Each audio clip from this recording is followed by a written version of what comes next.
Hello students, last class में हमने EAN number के बारे में स्टडी की थी। आज की क्लास में हम किलेट्स के बारे में बात करेंगे। तो किलेट्स क्या होते हैं? कोई भी पॉलीडेंटेड लिगेंड है, जब वो एक मेटल के साथ में एक से अधिक कोऑर्डिनेशन बॉन्ड फॉर्म करता है तो हमें एक साइक्लिक स्ट्रक्चर मिलती है, और ये जो साइक्लिक स्ट्रक्चर है यही कहलाती है किलेट। और इस साइक्लिक स्ट्रक्चर के फॉर्मेशन की ये जो प्रोसेस है ये कहलाती है किलेशन। और ये जो पॉलीडेंटेड लिगेंड है जिसने साइक्लिक स्ट्रक्चर को मेटल के साथ में मिलकर फॉर्म किया है वो कहलाता है किलेटिंग लिगेंड या किलेट लिगेंड। क्लियर? ये जो साइक्लिक स्ट्रक्चर है ये नेचर में हेटेरोसाइक्लिक होती है। ओके, और ये इसे हम बोलते हैं किलेट रिंग। सबको क्लियर? एग्जाम्पल की बात करें तो इथाइलिन डाइएमीन ये एक बाइडेंटेड लिगेंड है, क्योंकि यहाँ पे दो डोनर एटम है। ये जब क्यूप्रिक Cu+2 के साथ में रिएक्ट करता है तो ये कॉम्प्लेक्स फॉर्म करता है। इस कॉम्प्लेक्स में हमें दिखाई दे रहा है इथाइलिन डाइएमीन ने कॉपर के साथ में मिलके एक ये साइक्लिक स्ट्रक्चर फॉर्म कर रखी है।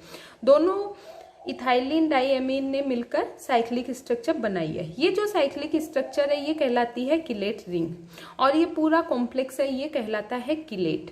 और ये जो लिगेंड है यहाँ पर ये कहलाएगा किलेटिंग लिगेंड। क्लियर? और इस किलेट के बनने की ये जो प्रोसेस है ये कहलाएगी किलेशन। सबको क्लियर? ये जो किलेट्स, आप इनकी स्टेबिलिटी की बात करते हैं, स्टेबिलिटी ऑफ किलेट्स। तो ये जो किलेट्स हैं ये नॉर्मल जो कॉम्प्लेक्सेस होते हैं उनके कंपैरिजन में ज़्यादा स्टेबल होते हैं, और उनकी जो ये एक्स्ट्रा स्टेबिलिटी है इसे कहा जाता है किलेट इफेक्ट। क्लियर? और इनकी एक्स्ट्रा स्टेबिलिटी कई फैक्टर्स से कंट्रोल होती है, और उन फैक्टर्स की अपन अब पहले बात करते हैं। उनमें जो सबसे पहला फैक्टर आता है वो होता है एंट्रोपी। अपन सभी जानते हैं कि थर्मोडायनेमिक्स के अकॉर्डिंग जैसे जैसे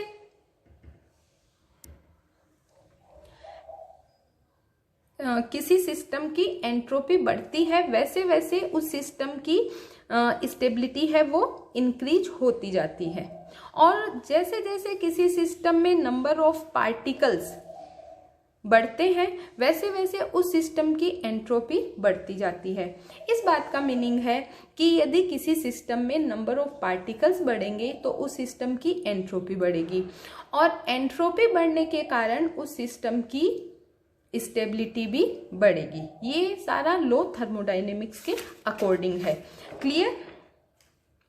अब बात करते हैं कि जब किलेशन होता है, मीन्स किलेट का फॉर्म होता है, उस टाइम किसी भी जो सिस्टम है उसमें नंबर ऑफ पार्टिकल्स इंक्रीज हो जाते हैं, और इसी कारण से उस सिस्टम की एंट्रोपी इंक्रीज हो जाती है, और एंट्रोपी बढ़ने के कारण पूरे सिस्टम की स्टेबिलिटी बढ़ जाती है। इसको अपन यहाँ पर एग्जाम्पल से देख सकते हैं। यहाँ पर हेक्साएमीन कोबाल्ट+3 आयन है। इसके रिएक्शन जब हम इथाइलिन डाइएमीन के 3 मॉलिक्यूल से करवाते हैं तो हमें ये कॉम्प्लेक्स मिलता है tris ethylene diamine cobalt plus ammonia के 6 मॉलिक्यूल्स। अब नंबर ऑफ पार्टिकल्स की बात करें तो इस सिस्टम में ये, क्योंकि सभी एक बीकर के अंदर हैं, तो इस सिस्टम में कितने हैं टोटल पार्टिकल्स? 1 और 3 मीन्स इक्वल टू 4, 4 हैं। और यहाँ पर नंबर ऑफ पार्टिकल्स हैं 7। मतलब इस सिस्टम में यहाँ पर जो एंट्रोपी है वो बढ़ गई है, और एंट्रोपी बढ़ने के कारण इसकी स्टेबिलिटी बढ़ गई है। मीन्स जैसे ही किलेट का फॉर्मेशन होता है वैसे ही सिस्टम की एंट्रोपी इंक्रीज हो जाती है और उसकी स्टेबिलिटी बढ़ जाती है। दूसरा जो फैक्टर है वो है रेजोनेंस, मीन्स अनुनाद। हम सभी जानते हैं कि यदि कहीं पर भी किसी मॉलिक्यूल में, किसी प्रोसेस में यदि अनुनाद इंक्लूड होता है, रेजोनेंस पार्टिसिपेट करता है, तो उस सिस्टम की भी स्टेबिलिटी बढ़ जाती है। तो ऐसे बहुत से किलेटिंग लिगेंड हैं जो कि मेटल के साथ में मिलकर किलेट फॉर्म करते हैं, तो उनमें रेजोनेंस पाया जाता है और उस रेजोनेंस के कारण उनकी स्टेबिलिटी बढ़ जाती है। इसके एग्जाम्पल की बात करें तो एसीटोनेटोकिलेट जब है, ये किसी मेटल के साथ में मिलकर जब किलेट फॉर्म करता है तो उसमें रेजोनेंस पाया जाता है। यहाँ पर हम देख सकते हैं एसीटोनेटो ने मेटल के साथ में मिलकर ये एक किलेट बना रखा है, ये है किलेट रिंग।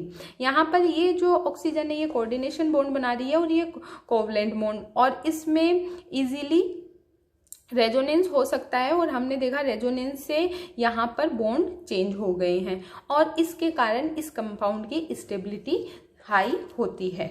जो थर्ड फैक्टर है वो है साइज ऑफ किलेट रिंग। ये जो किलेट्स हैं इनमें रिंग की साइज भी इनकी स्टेबिलिटी को अफेक्ट करती है। जनरली 5 और 6 मेंबर रिंग्स हैं वो मोर स्टेबल होती हैं और 5 मेंबर जो रिंग है वो मोस्ट स्टेबल होती है। क्लियर? मीन्स 5 मेंबर रिंग के बनने के चांसेस सबसे ज़्यादा होते हैं।